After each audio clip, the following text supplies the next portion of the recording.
Hey, it's Michael Larner. I'm down at the tasting room and going to taste through our 2018 Estate Syrah. This is kind of what we're known for. I love trying this wine year after year because it really shows the continuity of the Syrahs that I'm making from the estate.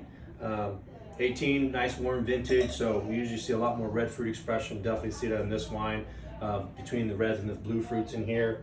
Going from plum to raspberry, a little bit of the sort of like that cassis, kind of like not quite pomegranate, but it has a little more like that kirsch liqueur that sometimes you get. And also kind of a cool sort of like toasted nut, and almost like, to me, it's like almost like a roasted hazelnut kind of character in this wine. Super exciting to see that.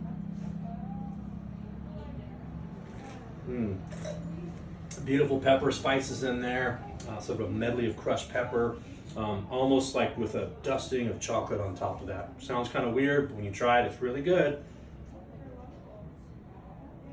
Yeah, so it's showing the classic Syrah characters to me, which comes across as almost like a herb rub that you put on a meat, with a little floral backbone in there.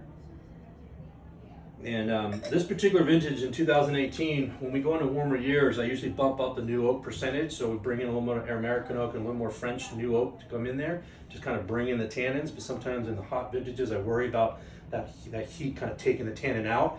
And so you get a little of that context of that coconut, vanilla coming through the oak in a very judicious way.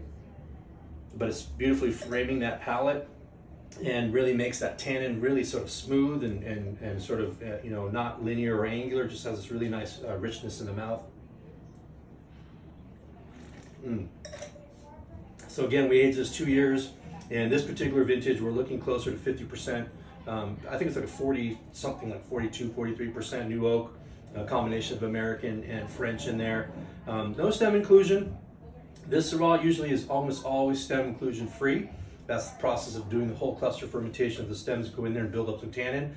This wine, we usually put those in the reserve, so this wine shows you some more of that fresher, more vibrant kind of characters, less of that tannic stuff that you see in the reserve Syrah. So it makes it a little more approachable, also makes it, I think, a drinking window between 10 to 15 years for this particular vintage.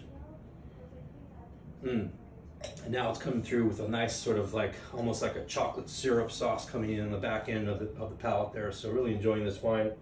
And I make about 4 different Syrahs out of the estate on a given vintage. And this is always my go-to to really showcase what we do that's very unique on the estate.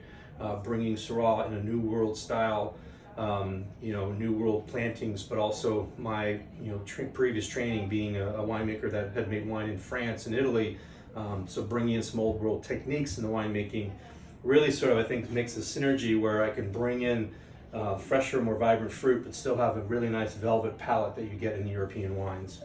And I think this shows this really well. Enjoy.